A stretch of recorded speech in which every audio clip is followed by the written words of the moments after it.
have to go to the Supreme Court and ask for our rights back.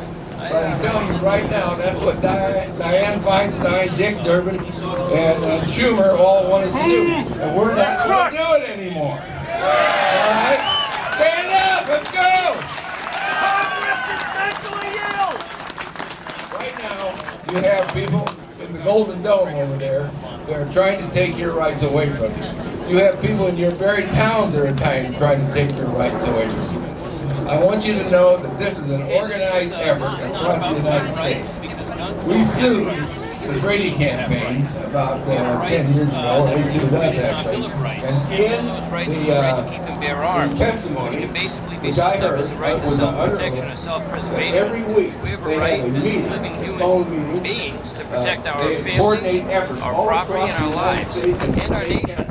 Every week. So if you think they're not organized, you are wrong. They are organized. Everybody claims to love, but most people have never read. Money and many others like that. So you've got to realize what you're facing. This is not an easy answer. They want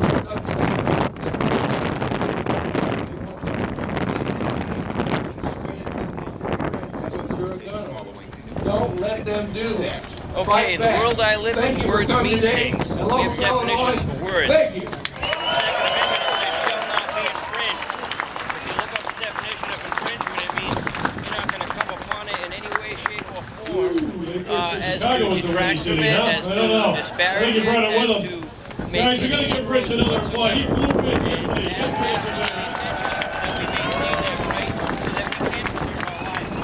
Unfortunately, he's going to fly. Better here. Listen, be right. To bring up our next guest speaker to this, there's something I think we need to solve. Well, I would just urge everybody out there to do research on the old figures and see that we are actually not, an organization that is dangerous in any way, shape, or form. We are just a bunch of peace-loving And I think we probably need to solve that right here.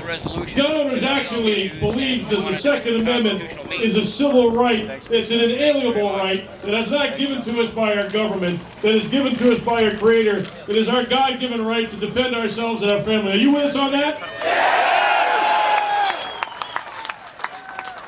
Gun owners actually believes that all lawful citizens of this Commonwealth and this country, regardless of race, creed, where they come from, where they live, should be able to exercise that civil right. Are you with us on that? We also believe that prohibited persons, violent felons, people who have severe mental illnesses that are a danger to themselves and others, should not have access to not only guns, but anything else that could harm themselves or others. Are you with us on that? Gun owners actually believes that the only argument that even exists for universal background checks is because our government fails on a daily basis to handle the human criminal element that's walking our city streets every day. Are you with us on that? All right, good. Well, one more thing. Gun owners actually believes what they call an assault weapon, we call a rifle, and what they call a clip, we call a magazine. Are you with us on that one? That's what I figured. Okay, we got that straightened out. Now we can move on. Our next guest speaker is Yang Lee, and he's going to talk to you about being a U.S. citizen and the civil rights that he enjoys. Yang Lee.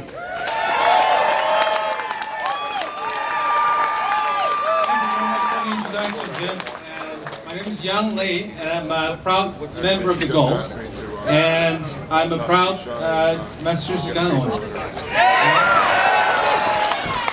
First of all, I'd like to thank Gulf for organizing this event, and also I'd like to thank both these shooters for providing us a forum to be able to communicate with each other and put actions together, forces together together. And last, I'd like to say that I became a proud member of JPFO lately, and even though, as you can tell, I'm not a Jewish, but I figured here today that probably will like the company of a Chinese Gentile in the fight for our freedom.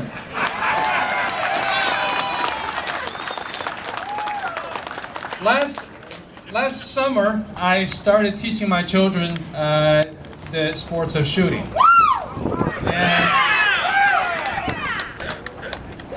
for the guys, for the people here with a good eyesight, and now you can see here, this is my 6-year-old son's very first target.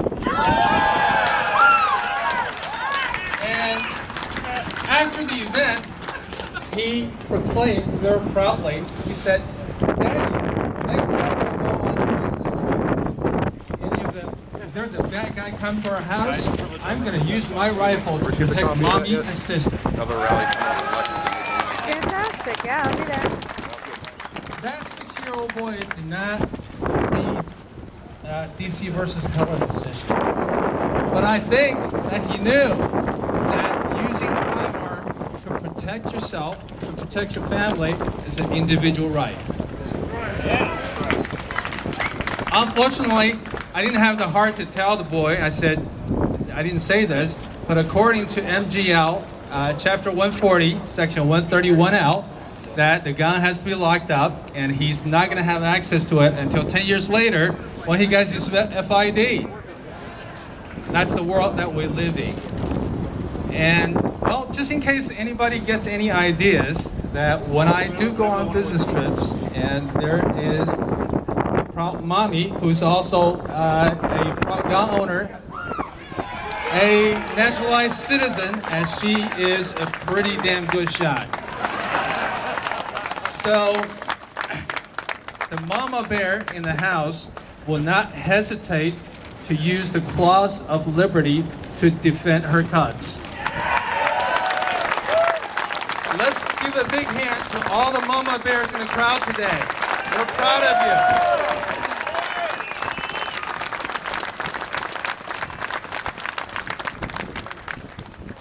Let's save the target here. Thank you. Why am I bringing up children? Because, as our opponents often say, it's all for the children.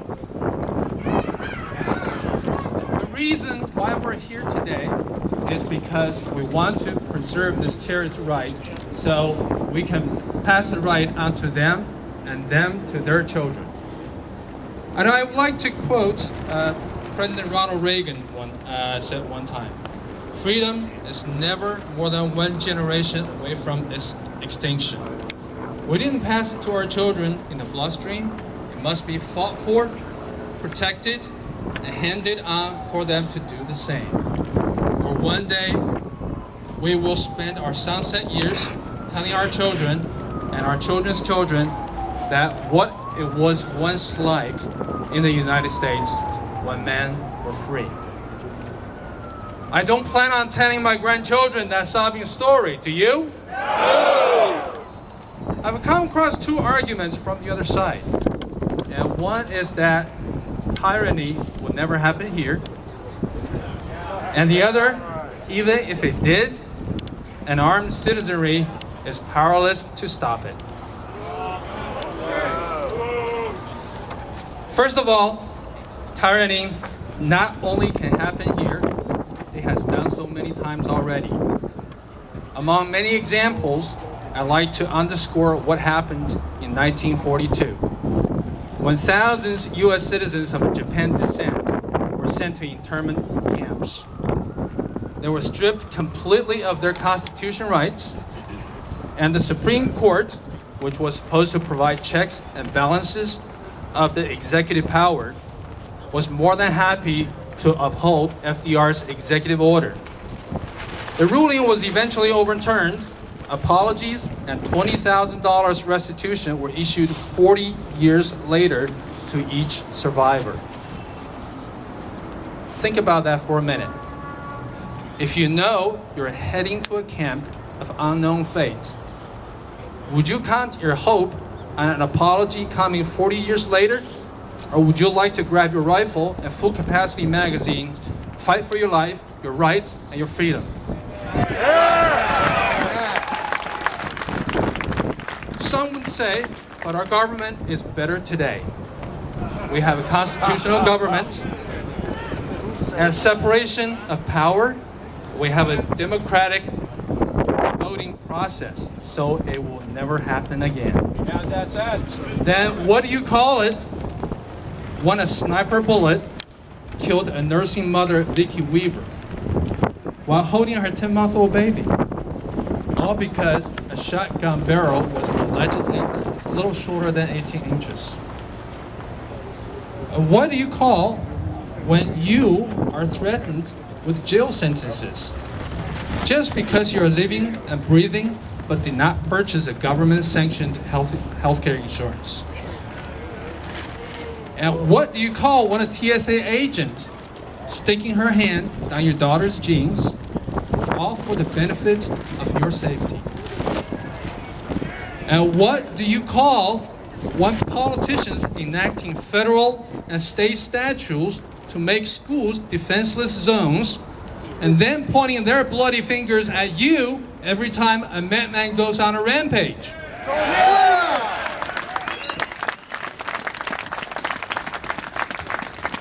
Every time government passes new gun control laws, it creates new problems, either by design or unintended consequences. What we see here is a pattern that government creates a problem that use that problem to take our rights away. Tyranny doesn't always come in the form of 6 mechanized divisions marching towards city center, as I witnessed once before. Tyranny likes to push your limit just a little to see if it can gain a little ground. In the 1700s, it was a little extra tax on tea. What's the big deal? Or 700 regulars marching to confiscate cannons and gunpowder. After all, why would anybody need a cannon? Why do you need more than 2 pounds of gunpowder? It's all common sense restriction, isn't it? Tyranny of the majority, my friend, is 2 wolves and a lamb voting on what to have for dinner. And liberty is a well-armed lamb to protest the vote.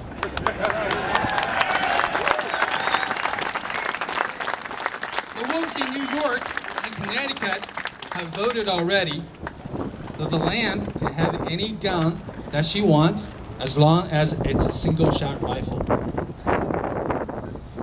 And now the wolves in Massachusetts are salivating. And here we are, and we're here to tell the wolves, not in the Capitol buildings and governors' mansions across the country, we will not comply.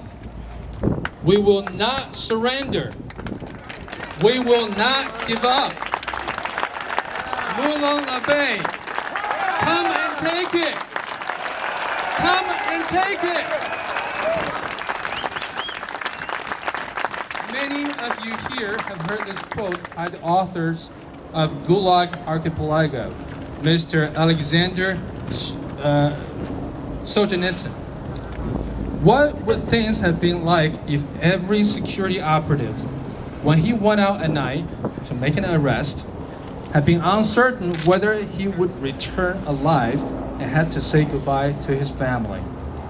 Or if, during periods of mass arrests, as for example in Leningrad, when they arrested a quarter of the entire city, people had not simply sat in their lairs, paling with terror at every bend of the downstairs and every step in the staircase, but had understood they had nothing left to lose and had boldly set up downstairs hall of an ambush, a dozen people with axes, hammers, pokers, and whatever else they have at hand.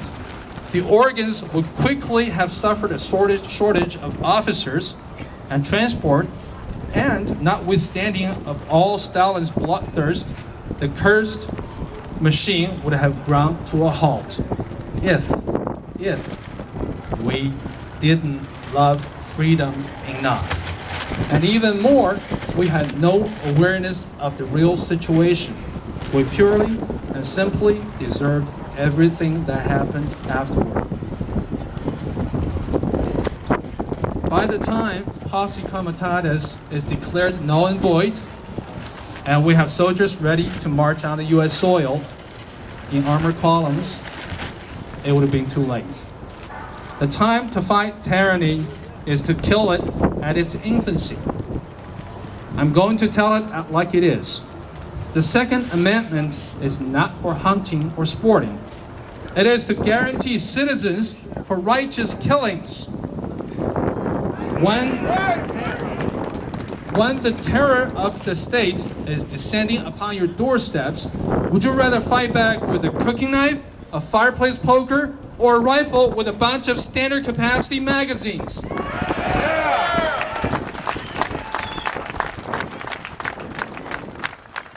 Tyranny needs 3 necessary ingredients: tyrants who are unconstrained, enforcers who will blindly follow the law, and victims who are unable or unwilling to defend themselves. We just learned that wolves in New York are fixing the law, that the new gun control law, police officer will be exempt from the magazine limit. How considerate of the wolves. When they send their enforcers to remove your instrument of freedom, not only they want you to be outnumbered, they want you to be outgunned. What I love about this country is that the people can protect our liberty using 4 boxes: soap box, ballot box, jury box, and ammo box. We're here to exercise our First Amendment rights and stir up the soapbox. Later, we'll organize and concentrate our efforts to remove the lawmakers who dare to infringe our rights. And if unjust laws are passed, we promise to yell them impotent by jury nullification. And last, we reserve our right to reach to our ammo box. And thank you. God bless America.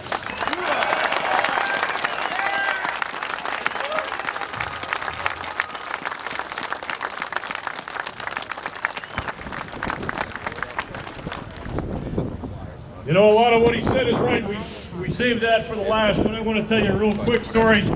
Just last week, I was in a debate with somebody from the other side. Let's just leave it at that.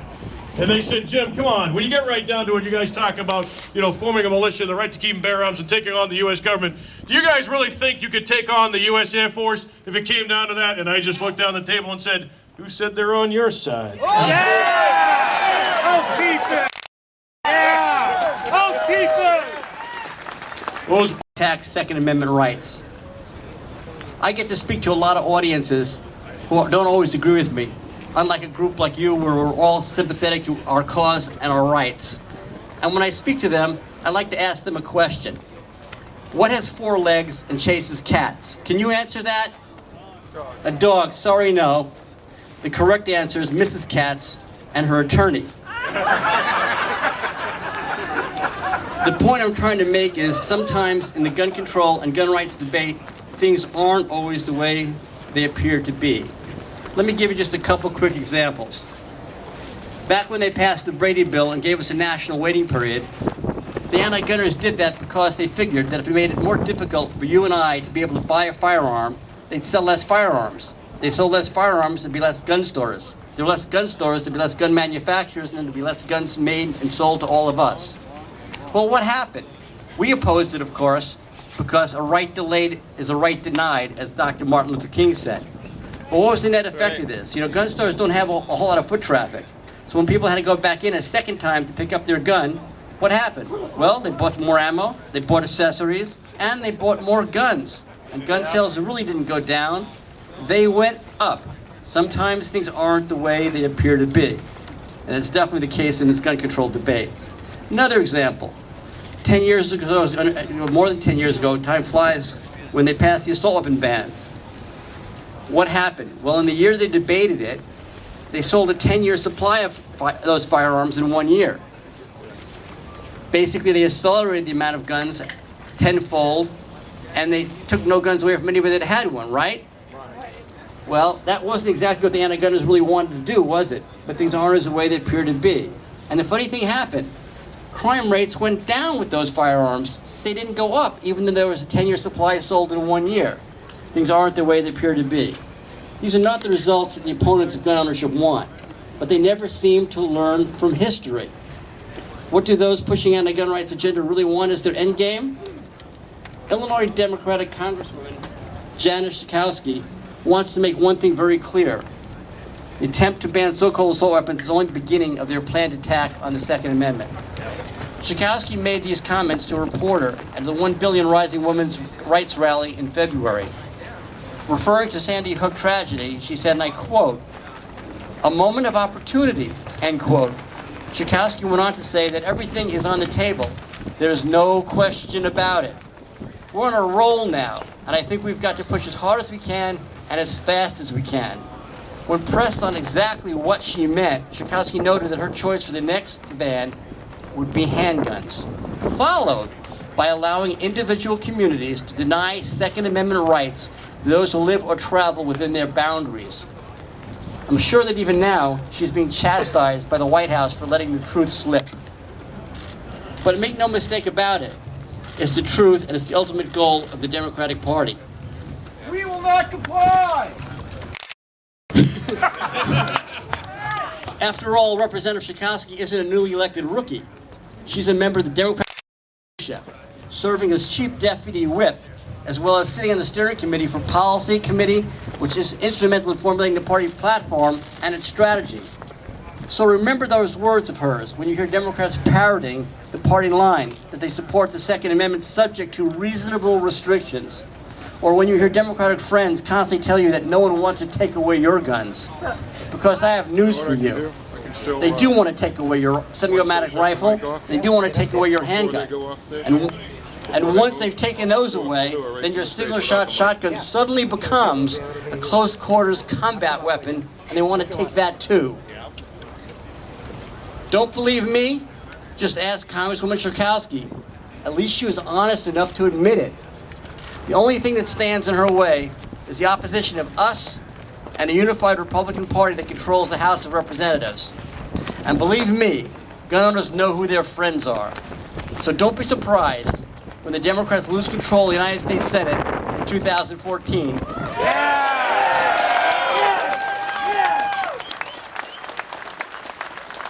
Just like they lost control of Congress in 1994, the last time they pushed gun control. Democrats need to be reminded of that, and we need to look ahead to the 2014 midterm elections. Remember these numbers. There are 33 seats up for election in the U.S. Senate, 20 of which are now held by Democrats. 13 are in states with a strong pro-gun rights culture. 10 of those voted for Romney for president. Gun control is going to cost them control of the Senate. Democrats never learn from history, and we gun owners never forget history.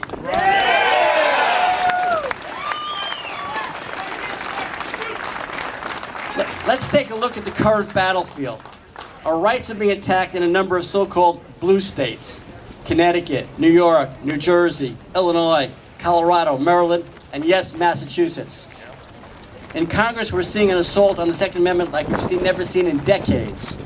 At the UN, they have no respect for our Constitution or our sovereignty. In the courts, not a single Obama-nominated judge has ruled in favor of your Second Amendment rights. And in the court of public opinion, the media is acting like judge, jury, and executioner. Add to that the tens of millions of dollars that billionaire New York Mayor Michael Bloomberg is spending right now to steal your firearms freedom. And we have our work cut out for us. I know you're up to the task. I'm proud to stand with you, and we are gonna win. Thank you.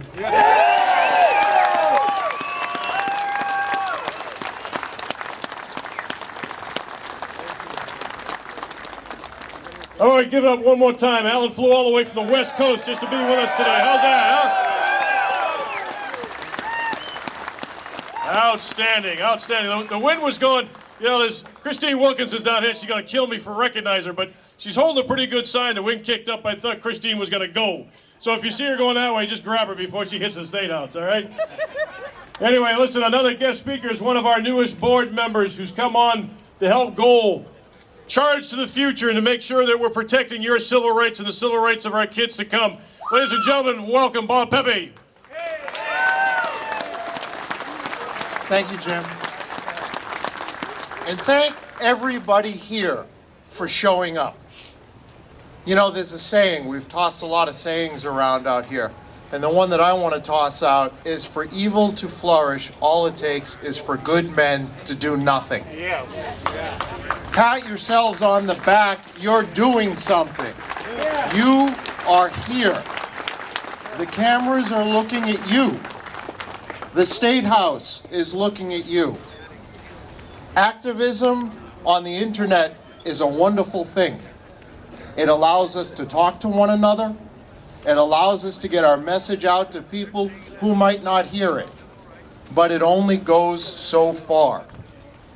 What it takes, what they listen to, is the ballot box, is the voters, are the people showing up and saying, this is what I believe, this is who I am, and this is how I'm going to vote. You heard Alan say, let's make them remember in 2014, just like we did 20 years ago in '94, the cost of trying to take our rights away. Don't forget to do that. You know, when I got my first gun, I had never heard of goal. I had no idea what goal was. A very dear friend of my father's gifted me with my membership, and I've been very involved ever since. So I'm going to challenge each and every one of you out there. Yes, I'm going to shill for goal right at the moment, but that's okay because we're sponsoring it. Find someone you know who doesn't belong, who is not a member of goal, and gift them with a membership. Because if we want them to listen to us, we need the numbers. We need the votes. Because we have a long road to hoe here in Massachusetts, don't we? Yeah. We don't have big billboards outside of Fenway. We don't have the talking heads. We've got some good ones now, but let's be frank. The people who allow that message to go out there, the people with the cameras, with the to the press, aren't our friends. They're not. So in order for us to get out there, in order for us to be heard, we need the numbers in the ballot box. We need to have the numbers so we can say no. Say it with me. No. When they ask for common sense gun laws, what are we going to say? No. When they ask for reasonable restrictions, what are we going to say? No. Absolutely. Remember in 2014, remember who you vote for. Look at their records. Look at the candidate bios from Golan for the NRA. And remember who it is that is voting to take your rights away and who it is that's trying to preserve your rights. Thanks, everybody. Thank you for coming here. Thank you.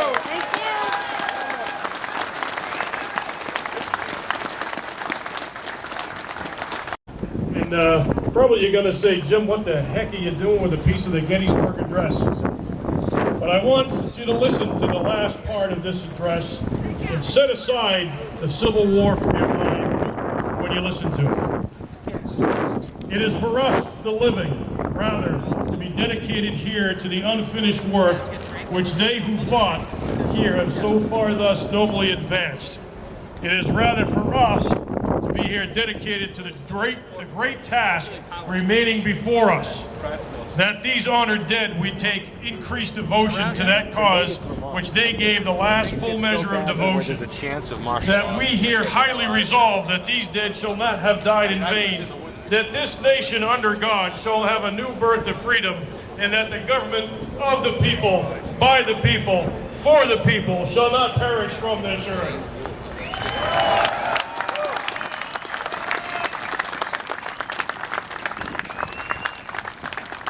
We know what that speech was originally written about, but I tell you what, I read that speech all the time, from beginning to end. Because, again, setting aside the Civil War and thinking about what just happened in Newtown, what President Lincoln was saying there on the hill up at Gettysburg was, in the face of great tragedy, do you have what it takes to continue to be an American? Do you have what it takes to defend freedom, even in the face of great horror? Or will you shrink from that challenge and allow tyranny to come over you, to swallow you, to take away your rights because there was a major tragedy. I say no. I say we have the guts to move forward. We have the guts to be Americans the way our forefathers and our foremothers were. Are you with us on that? Do we have the courage to face up to the people who would take our rights away from us, to take our rights away from our children, and put us in further danger? Are you with us on that one? Yes! Ladies and gentlemen, I cannot tell you how proud I am that you are here today on a work day, freezing your tails off. And I just had one of the reporters behind me, by the way, that said, "Boy, you're a hardy man, you got a suit on." I said, "Yeah, so is the long underwear under the suit." Ladies and gentlemen, we're about to wrap up this part of our session. I am so proud to represent you in the Golden Dome up here. I am so proud to have the ability to travel this state and this country and talk about the freedom lovers that we still have in the state of Massachusetts. And if you would join me once we get gathered up a little bit to walk up to the State House and talk to some of the people up there about our civil rights. And oh, by the way, if you've noticed, there wasn't any legislative speakers today. We just learned last night that the Speaker of the House actually called a formal session for 11 o'clock this morning. You know, there's just little coincidences in life that you have to deal with. But anyway, ladies and gentlemen, thank you very much. So honored. Governor Zachary is so honored. Let's walk up to the State House and see if we can talk to a few people. Thank you.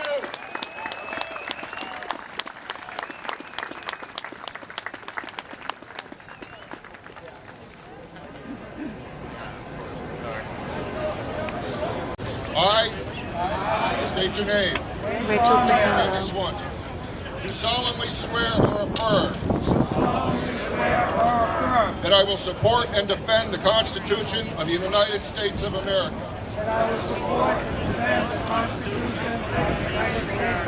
Against all enemies, foreign and domestic. That I bear true faith and allegiance to the same. And I take this obligation freely. Without any mental reservation or purpose of evasion. Pledging my life, my fortune, and my sacred honor. So help me God. Thank you very much. And we do have a few t-shirts left.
You can go in the entrance, and the public can go in right now to the meeting that's being held, and everyone is welcome to go ahead in.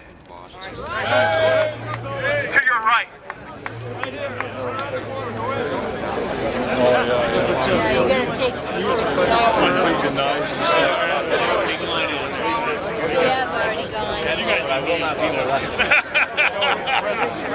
Johnny, it was nice talking to you. Thanks. We'll catch up with